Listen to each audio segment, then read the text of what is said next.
गुरु प्यारी साध संगत जी, वाहिगुरु जी का खालसा, वाहिगुरु जी की फतेह। गुरु प्यारिओ, एक बार चित्तौड़ ਦੀ ਰਾਣੀ संत रविदास जी ਦੀ ਮਹਿਮਾ ਸੁਣ ਕੇ ਉਹਨਾਂ ਦੇ ਦਰਸ਼ਨ ਕਰਨ ਵਾਸਤੇ ਕਾਂਸੀ ਆਈ।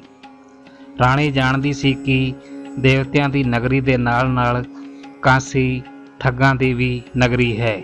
ਉਹ ਸੋਨੇ ਦੇ ਗਹਿਣੇ ਲੈ ਕੇ ਆਪਣੇ ਸੇਵਕਾਂ ਦੇ ਨਾਲ ਪਹੁੰਚੀ ਤੇ ਉੱਥੇ ਉਹਦੀ ਮੁਲਾਕਾਤ ਉੱਚ ਕੋਟੀ ਦੇ ਪੰਡਤਾਂ ਦੇ ਨਾਲ ਹੋਈ, ਜਿਨ੍ਹਾਂ ਨੇ ਰਾਣੀ ਨੂੰ ਆਪਣੀ ਧਰਮਸ਼ਾਲਾ ਵਿੱਚ ਵਿਸ਼ਰਾਮ ਕਰਨ ਲਈ ਕਿਹਾ ਤੇ ਨਾਲ ਹੀ ਕਿਹਾ, ਹੇ ਰਾਣੀ, ਇਹ ਧਰਮਸ਼ਾਲਾ ਚਿੱਤੌੜ ਦੇ ਵਾਸਤੇ ਹੈ।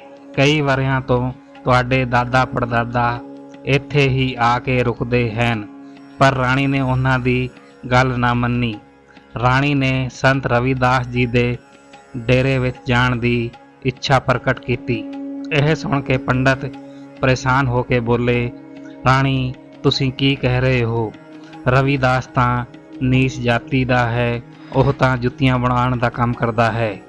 ਉਸ ਨੀਚ ਦੇ ਘਰੇ ਜਾ ਕੇ ਤੁਸੀਂ ਆਪਣਾ ਧਰਮ ਭ੍ਰਿਸ਼ਟ ਕਿਉਂ ਕਰ ਰਹੀ ਹੋ? ਗੁਰੂ ਪਿਆਰਿਓ, ਅਸਲ ਵਿੱਚ ਭਗਤ ਰਵਿਦਾਸ ਜੀ ਨਿਰੰਕਾਰ ਦੇ ਬਹੁਤ ਵੱਡੇ ਭਗਤ ਸੀ। ਉਹਨਾਂ ਦੀ ਖਿਆਤੀ ਦੂਰ ਦੂਰ ਤੱਕ ਫੈਲੀ ਹੋਈ ਸੀ। ਉਹਨੂੰ ਹਰ ਮਨੁੱਖ ਵਿੱਚੋਂ ਪਰਮਾਤਮਾ ਦੀ ਜੋਤ ਦਿਖਾਈ ਦਿੰਦੀ ਸੀ। ਊਚ ਨੀਚ ਜਾਤ ਪਾਤ ਉਹਨਾਂ ਤੋਂ ਦੂਰ ਸੀ। ਸਾਰਿਆਂ ਨੂੰ ਇੱਕ ਪਰਮਾਤਮਾ ਦੀ ਸੰਤਾਨ ਸਮਝ ਕੇ ਉਹ ਪਿਆਰ ਕਰਦੇ ਸਨ। ਇਸ ਵਾਸਤੇ ਪੰਡਤ ਉਸ ਤੋਂ ਬੜੀ ਨਫ਼ਰਤ ਕਰਦੇ ਸੀ।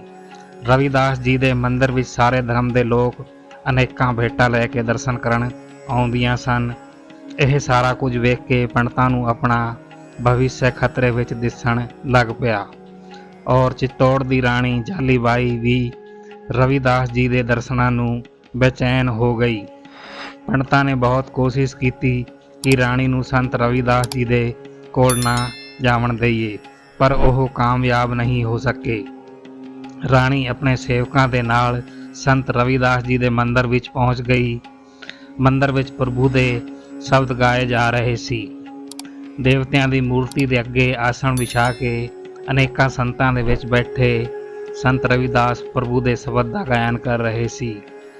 ਉੱਚੇ ਮੰਦਰ ਸੁੰਦਰ ਨਾਰੀ, ਰਾਮ ਨਾਮ ਬਿਨ ਬਾਜੀ ਹਾਰੀ, ਮੇਰੀ ਜਾਤ ਕਮੀਨੀ ਪਾਤ ਕਮੀਨੀ, ओछा जन्म हमारा, तुम शरणागत राजा रामचंद्र, कह रविदास चमारा। जिस दा अर्थ है, हे ਉੱਚੇ ਭਵਨਾਂ ਔਰ ਸੀਸ ਮਹਿਲਾਂ ਵਿੱਚ ਰਹਿਣ ਵਾਲਿਓ, ਸੁੰਦਰ ਇਸਤਰੀਆਂ ਨਾਲ ਪ੍ਰੇਮ ਕਰਨ ਵਾਲੇ, ਤੁਸੀਂ ਰਾਮ ਨਾਮ ਤੋਂ ਬਿਨਾਂ ਜੀਵਨ ਦੀ ਬਾਜੀ ਹਾਰ ਜਾਓਗੇ। हे ਪ੍ਰਭੂ, ਮੈਂ ਤਾਂ ਤੁੱਛ ਹਾਂ, ਨੀਚ ਜਾਤੀ ਦਾ ਹਾਂ, ਮੇਰਾ ਕੋਈ ਆਦਰ ਵੀ ਨਹੀਂ ਹੈ। ਮੇਰਾ ਜਨਮ ਵੀ ਚਮਾਰ ਜਾਤੀ ਵਿੱਚ ਹੋਇਆ ਹੈ। ਕੋਈ ਨੇੜੇ ਆ ਕੇ ਬੈਠਣਾ ਵੀ ਪਸੰਦ ਨਹੀਂ ਕਰਦਾ। ਬਸ ਤੂੰ ਹੀ ਇੱਕ ਪ੍ਰਭੂ ਮੇਰੇ ਉੱਤੇ ਕਿਰਪਾ ਕਰਨਾ। ਹੁਣ ਮੈਂ ਤੇਰੀ ਸ਼ਰਨ ਵਿੱਚ ਆ ਗਿਆ ਹਾਂ। हे ਰਾਮ, ਤੇਰੇ ਬਿਨਾਂ ਮੇਰਾ ਕੋਈ ਸਹਾਰਾ ਨਹੀਂ ਹੈ। ਗੁਰੂ ਪਿਆਰਿਓ, ਸੰਤ ਰਵਿਦਾਸ ਜੀ ਦੇ ਮੂੰਹੋਂ ਇਹ ਅਲੌਕਿਕ ਸ਼ਬਦ ਸੁਣ ਕੇ ਰਾਣੀ ਜਾਲੀ ਬਾਈ ਮੰਤਰ ਮੁਗਧ ਹੋ ਗਈ। ਉਹ ਸੋਚਣ ਲੱਗੀ ਕਿ ਸ਼ਾਹੀ ਮਹਿਲਾਂ ਵਿੱਚ ਰਾਮ ਨਾਮ ਦੇ ਬਿਨਾਂ ਰਹਿਣਾ ਵਿਅਰਥ ਹੈ। ਜਿਵੇਂ ਹੀ ਕੀਰਤਨ ਸਮਾਪਤ ਹੋਇਆ ਤਾਂ ਰਾਣੀ ਸੰਤ ਰਵਿਦਾਸ ਜੀ ਦੇ ਦਰਸ਼ਨ ਕਰਕੇ ਉਹਨਾਂ ਦੇ ਚਰਨਾਂ ਵਿੱਚ ਡਹਿ ਪਈ ਤੇ ਕਹਿਣ ਲੱਗੀ, हे ਪ੍ਰਭੂ, ਮੇਰੇ ਉੱਤੇ ਕਿਰਪਾ ਕਰੋ। ਮੈਂ ਆਪ ਜੀ ਦੀ ਸ਼ਰਨ ਵਿੱਚ ਆ ਗਈ ਹਾਂ ਤੇ ਮੈਨੂੰ ਮੁਕਤੀ ਦਾ ਰਾਹ ਦੱਸੋ। ਹੁਣ ਤੱਕ ਮੈਂ ਜਿਤਨਾ ਵੀ ਜੀਵਨ ਬਿਤਾਇਆ ਹੈ ਉਹ ਵਿਅਰਥ ਹੀ ਸੀ। ਕਿਰਪਾ ਕਰਕੇ ਮੈਨੂੰ ਆਪ ਆਪਣੀ ਚੇਲੀ ਬਣਾ ਲਓ। ਇਸ ਤਰ੍ਹਾਂ ਰਾਣੀ ਸੰਤ ਰਵਿਦਾਸ ਅੱਗੇ ਬੇਨਤੀ ਕਰਨ ਲੱਗੀ। ਗੁਰੂ ਪਿਆਰਿਓ, ਰਾਣੀ ਦੀ ਅਰਦਾਸ ਪ੍ਰਵਾਨ ਹੋ ਗਈ। ਤਦ ਸੰਤ ਰਵਿਦਾਸ ਜੀ ਨੇ ਉਹਨੂੰ ਆਪਣੀ ਚੇਲੀ ਬਣਾ ਲਿਆ। ਰਾਣੀ ਜਿਤਨਾ ਵੀ ਧਨ ਸੋਨਾ ਭੇਟਾ ਕਰਨ ਵਾਸਤੇ ਲਿਆਈ ਸੀ, ਉਹ ਸਭ ਕੁਝ ਸੰਤ ਦੇ ਚਰਨਾਂ ਵਿੱਚ ਰੱਖ ਦਿੱਤਾ। ਫਿਰ ਮੱਥਾ ਟੇਕਿਆ। ਰਾਣੀ ਦੀ ਆਤਮਾ ਨੂੰ ਸ਼ਾਂਤੀ ਮਿਲ ਗਈ। ਉਹ ਨਾਮ ਜਪਣ ਲੱਗੀ। ਰਾਣੀ ਦੀ ਆਵਾਜ਼ ਇਤਨੀ ਮਧੁਰ ਸੀ ਕਿ ਉਹ ਜਦੋਂ ਸ਼ਬਦ ਗਾਉਂਦੀ ਤਾਂ ਸਾਰੇ ਪਸ਼ੂ ਪੰਛੀ ਗਾਇਨ ਸੁਣ ਕੇ ਮਸਤ ਹੋ ਜਾਂਦੇ। ਰਾਮ ਨਾਮ ਦੀ ਭਗਤੀ ਵਿੱਚ ਰਾਣੀ ਨੂੰ ਦੀਵਾਨਾ ਬਣਾ ਦਿੱਤਾ। ਦੂਜੇ ਪਾਸੇ ਸਾਰੇ ਕਾਸ਼ੀ ਵਿੱਚ ਚਰਚਾ ਹੋਣ ਲੱਗ ਪਈ ਕਿ ਚਿੱਤੌੜ ਦੇ ਰਾਣਾ ਸਾਂਗਾ ਦੀ ਰਾਣੀ ਝਾਲੀ ਬਾਈ ਸੰਤ ਰਵਿਦਾਸ ਜੀ ਦੀ ਚੇਲੀ ਬਣ ਗਈ ਹੈ। ਸਾਰੇ ਪੰਡਤ ਸੰਤ ਰਵਿਦਾਸ ਜੀ ਤੋਂ ਹੋਰ ਸੜਨ ਲੱਗ ਪਏ। ਹਰੀ ਭਗਤੀ ਵਿੱਚ ਰਾਣੀ ਇੰਨੀ ਦੀਵਾਨੀ ਹੋਈ ਕਿ ਉਸ ਨੇ ਸਾਦਾ ਵੇਸ਼ ਧਾਰਨ ਕਰ ਲਿਆ। ਗੁਰੂ ਪਿਆਰਿਓ, ਕਾਂਸੀ ਵਿੱਚ ਰਹਿੰਦਿਆਂ ਹੋਇਆਂ ਰਾਣੀ ਨੇ ਗੰਗਾ ਇਸ਼ਨਾਨ ਕੀਤਾ, ਸਾਰੇ ਮੰਦਰਾਂ ਦੇ ਦਰਸ਼ਨ ਕੀਤੇ, ਪਰ ਸੰਤ ਰਵਿਦਾਸ ਜੀ ਦੀ ਜਗ੍ਹਾ ਤੋਂ ਇਲਾਵਾ ਹੋਰ ਕਿੱਥੇ ਵੀ ਨਹੀਂ ਗਈ। ਉਸ ਤੋਂ ਬਾਅਦ ਜਦੋਂ ਰਾਣੀ ਵਾਪਸ ਚਿੱਤੌੜ ਪਹੁੰਚੀ ਤਾਂ ਉਸ ਨੇ ਮਹਿਲ ਦਾ ਇੱਕ ਹਿੱਸਾ ਸਤਸੰਗ ਘਰ ਬਣਾ ਲਿਆ। ਰੋਜ਼ ਉੱਥੇ ਪ੍ਰਭੂ ਦਾ ਸਤਸੰਗ ਹੋਣ ਲੱਗ ਪਿਆ। ਕਹਿੰਦੇ ਨੇ ਕਾਂਸੀ ਦੇ ਲਾਲਚੀ ਪੰਡਤਾਂ ਨੂੰ ਸਦਮਾ ਲੱਗਿਆ ਕਿ ਰਾਣੀ ਨੇ ਜੋ ਧਨ ਮਾਇਆ ਆਪਣੇ ਨਾਲ ਲਿਆਂਦੀ ਸੀ ਉਹ ਸਾਰੀਆਂ ਉਹਨਾਂ ਨੂੰ ਨਾ ਮਿਲੀਆਂ, ਬਲਕਿ ਸੰਤ ਰਵਿਦਾਸ ਜੀ ਨੂੰ ਰਾਣੀ ਨੇ ਭੇਟ ਕਰ ਦਿੱਤੀਆਂ।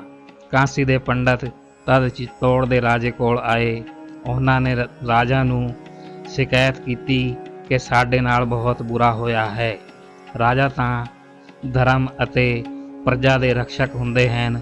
ਧਰਮ ਦੀ ਪਾਲਣਾ ਨੂੰ ਅਗਰ ਰਾਜਾ ਹੀ ਤੋੜਨ ਲੱਗੇ ਤਾਂ ਧਰਮ ਕਿਵੇਂ ਬਚਿਆ ਰਹਿ ਸਕਦਾ ਹੈ? ਹਿੰਦੂ ਸੰਸਕ੍ਰਿਤੀ ਦਾ ਨਾਸ ਹੀ ਹੋ ਜਾਏਗਾ। ਤਦ ਰਾਜੇ ਨੇ ਪੁੱਛਿਆ, ਤੁਸੀਂ ਕਹਿਣਾ ਕੀ ਚਾਹੁੰਦੇ ਹੋ? ਤਾਂ ਪੰਡਤਾਂ ਨੇ ਕਿਹਾ, ਆਪ ਦੀ ਰਾਣੀ ਝਾਲੀ ਬਾਈ ਤੀਰਥ ਯਾਤਰਾ ਕਰਨ ਕਾਂਸੀ ਆਈ ਸੀ। ਕਾਂਸੀ ਵਿੱਚ ਰਹਿੰਦੇ ਹੋਏ ਉਹਨੇ ਚਮਾਰ ਰਵਿਦਾਸ ਨੂੰ ਗੁਰੂ ਧਾਰਨ ਕਰ ਲਿਆ ਹੈ। ਇਹ ਹੀ ਨਹੀਂ, ਸਾਰੀਆਂ ਭੇਟਾਂ ਵੀ ਉਸ ਨੂੰ ਹੀ ਦੇ ਦਿੱਤੀਆਂ ਹਨ। ਇਸ ਨਾਲ ਰਾਣੀ ਨੇ ਪੁਰਾਣੀ ਚੱਲੀ ਆ ਰਹੀ ਰੀਤ ਨੂੰ ਖਤਮ ਕਰ ਦਿੱਤਾ ਹੈ। ਦੂਜੇ ਪਾਸੇ ਵੇਖੀਏ ਤਾਂ ਉੱਚੇ ਕੁਲ ਦੀ ਰਾਜਕੁਮਾਰੀ ਤੇ ਚਿੱਤੌੜ ਦੀ ਪਟਰਾਣੀ ਹੋ ਕੇ ਇੱਕ ਨੀਚ ਨੂੰ ਗੁਰੂ ਧਾਰਨ ਕਰ ਲਿਆ ਹੈ। ਰਾਣੀ ਨੇ ਤਾਂ ਧਰਮ ਦੇ ਨਾਲ ਧੋਖਾ ਕੀਤਾ ਹੈ। ਆਪ ਨੇ ਇਸ ਤਰ੍ਹਾਂ ਦੀ ਗਲਤੀ ਤਾਂ ਕਦੇ ਵੀ ਨਹੀਂ ਕੀਤੀ। ਇਸ ਕਾਰਨ ਰਾਣੀ ਨੂੰ ਪਛਤਾਤਾਪ ਕਰਨਾ ਹੋਵੇਗਾ, ਨਹੀਂ ਤਾਂ ਦੇਵਤਿਆਂ ਦਾ ਉਹਨੂੰ ਸਰਾਪ ਲੱਗੇਗਾ। ਗੁਰੂ ਪਿਆਰਿਓ, ਅਸਲ ਵਿੱਚ ਅਸੀਂ ਤੁਹਾਨੂੰ ਦੱਸਣਾ ਚਾਹੁੰਦੇ ਹਾਂ ਕਿ ਰਾਣੀ ਨੇ ਆਪਣੇ ਪਤੀ ਨੂੰ ਸੰਤ ਰਵਿਦਾਸ ਜੀ ਦੇ ਬਾਰੇ ਕੁਝ ਵੀ ਨਹੀਂ ਦੱਸਿਆ ਸੀ। ਇਸ ਵਾਸਤੇ ਪੰਡਤਾਂ ਦੇ ਮੂੰਹੋਂ ਤੋਂ ਇਹੋ ਜਿਹੀ ਗੱਲ ਸੁਣ ਕੇ ਰਾਜਾ ਗੁੱਸੇ ਨਾਲ ਭਰ ਗਿਆ। ਉਹਨੇ ਉਸੇ ਛਣ ਦਰਬਾਰ ਵਿੱਚੋਂ ਉੱਠ ਕੇ ਰਾਣੀ ਕੋਲ ਪਹੁੰਚ ਗਿਆ। ਰਾਣੀ ਉਸ ਵਕਤ ਸੰਤ ਰਵਿਦਾਸ ਜੀ ਦਾ ਇੱਕ ਸ਼ਬਦ ਗਾਇਨ ਕਰ ਰਹੀ ਸੀ। ਰਾਣੀ ਦੇ ਚਿਹਰੇ ਤੇ ਬੜਾ ਨੂਰ ਸੀ। ਜਦੋਂ ਉਹਨੇ ਆਪਣੇ ਪਤੀ ਨੂੰ ਗੁੱਸੇ ਨਾਲ ਉੱਥੇ ਵੇਖਿਆ ਤਾਂ ਪੁੱਛਣ ਲੱਗੀ, ਹੇ ਪਤੀ ਦੇਵ, ਮੈਥੋਂ ਕਿਹੜੀ ਭੁੱਲ ਹੋ ਗਈ ਹੈ?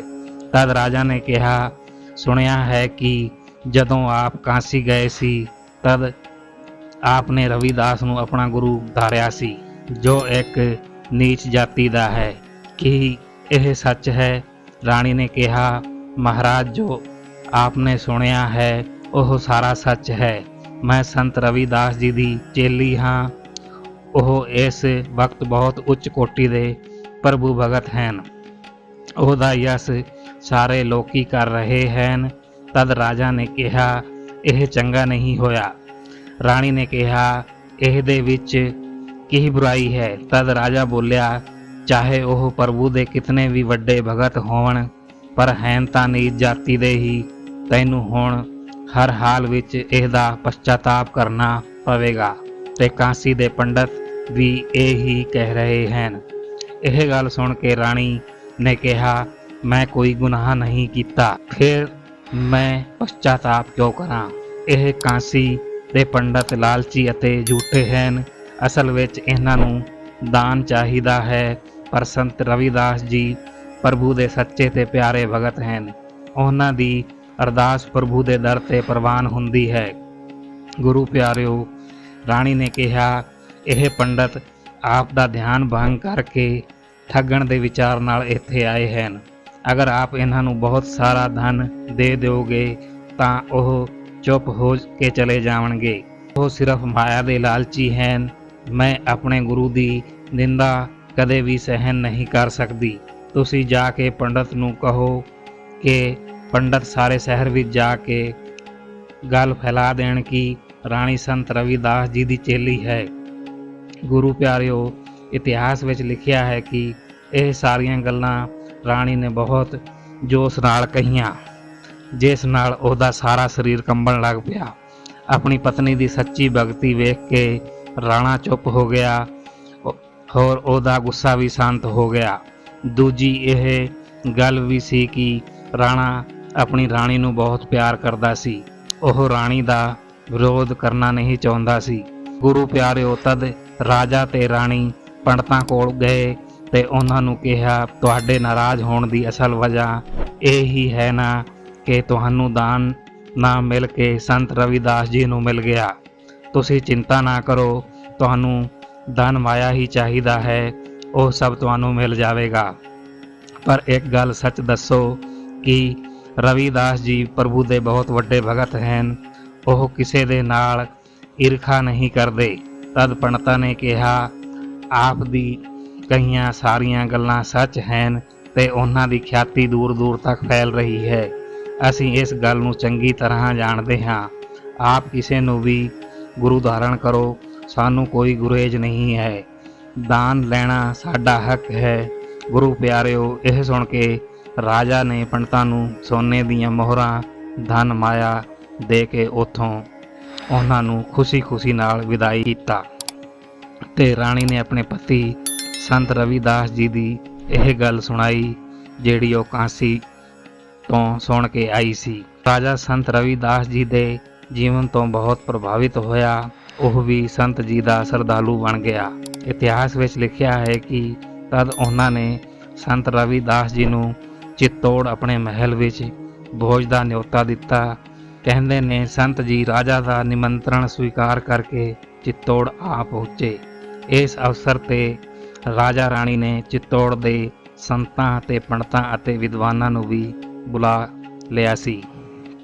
ਯੱਗ ਕਰਨ ਤੋਂ ਬਾਅਦ ਸਾਰਿਆਂ ਮਹਿਮਾਨਾਂ ਨੂੰ ਜਦੋਂ ਭੋਜਨ ਛਕਾਉਣ ਲੱਗੇ ਤਾਂ ਪੰਡਤਾਂ ਤੇ ਵਿਦਵਾਨਾਂ ਨੇ ਇਹ ਗੱਲ ਦਾ ਵਿਰੋਧ ਕੀਤਾ ਕਿ ਰਵਿਦਾਸ ਸਾਡੀ ਪੰਗਤ ਵਿੱਚ ਕਿਉਂ ਬੈਠਿਆ ਹੈ।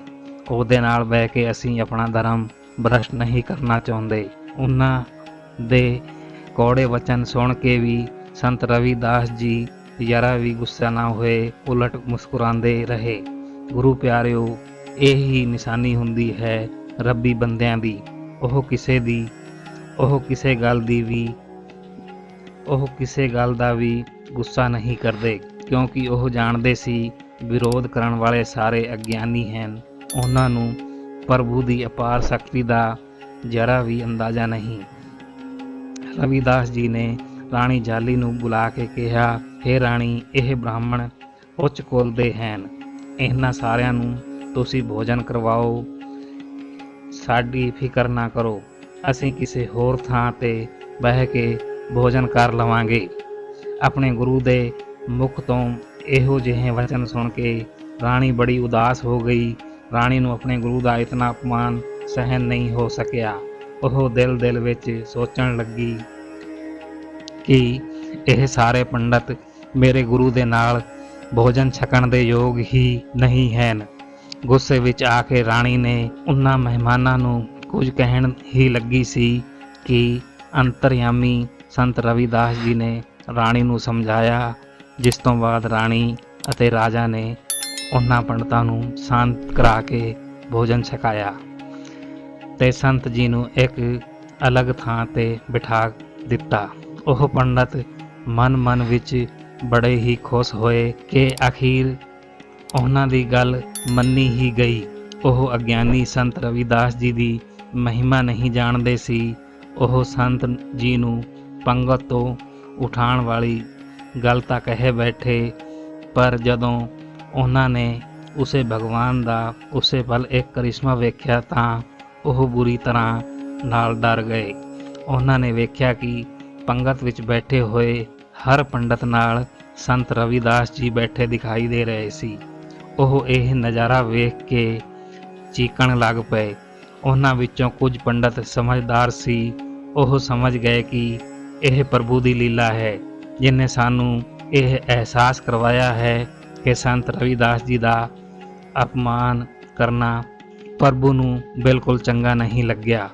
ਅਖੀਰ ਸਾਰੇ ਪੰਡਤਾਂ ਨੇ ਰਾਜਾ ਦੇ ਅੱਗੇ ਬੇਨਤੀ ਕੀਤੀ ਕਿ ਰਵਿਦਾਸ ਮਹਾਰਾਜ ਜੀ ਨੂੰ ਬੁਲਾਇਆ ਜਾਵੇ ਸਾਥੋਂ ਬਹੁਤ ਵੱਡੀ ਭੁੱਲ ਹੋ ਗਈ ਹੈ ਜੋ ਅਸੀਂ ਉਹਨਾਂ ਨੂੰ ਪਹਿਚਾਣ ਨਹੀਂ ਸਕੇ।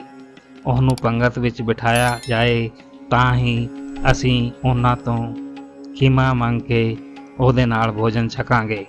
ਕਹਿੰਦੇ ਨੇ ਤਦ ਸੰਤ ਰਵਿਦਾਸ ਜੀ ਨੇ ਸਾਰਿਆਂ ਨੂੰ क्षमा ਕੀਤਾ ਤੇ ਉਹਨਾਂ ਦੇ ਨਾਲ ਭੋਜਨ ਵੀ ਛਕਿਆ।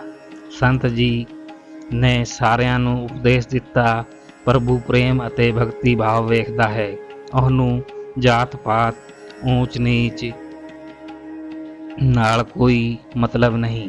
ਸੋ ਸਾਧ ਸੰਗਤ ਜੀ, ਹੋਈਆਂ ਭੁੱਲਾਂ ਚੁੱਕਾਂ ਦੀ ਖਿਮਾ ਬਖਸ਼ਣੀ। ਵੀਡੀਓ ਨੂੰ ਲਾਈਕ ਅਤੇ ਸ਼ੇਅਰ ਕਰਨਾ। ਚੈਨਲ ਤੇ ਨਵੇਂ ਹੋ ਤਾਂ ਚੈਨਲ ਨੂੰ ਸਬਸਕ੍ਰਾਈਬ ਜ਼ਰੂਰ ਕਰ ਲੈਣਾ। ਵਾਹਿਗੁਰੂ ਜੀ ਕਾ ਖਾਲਸਾ, ਵਾਹਿਗੁਰੂ ਜੀ ਕੀ ਫਤਿਹ।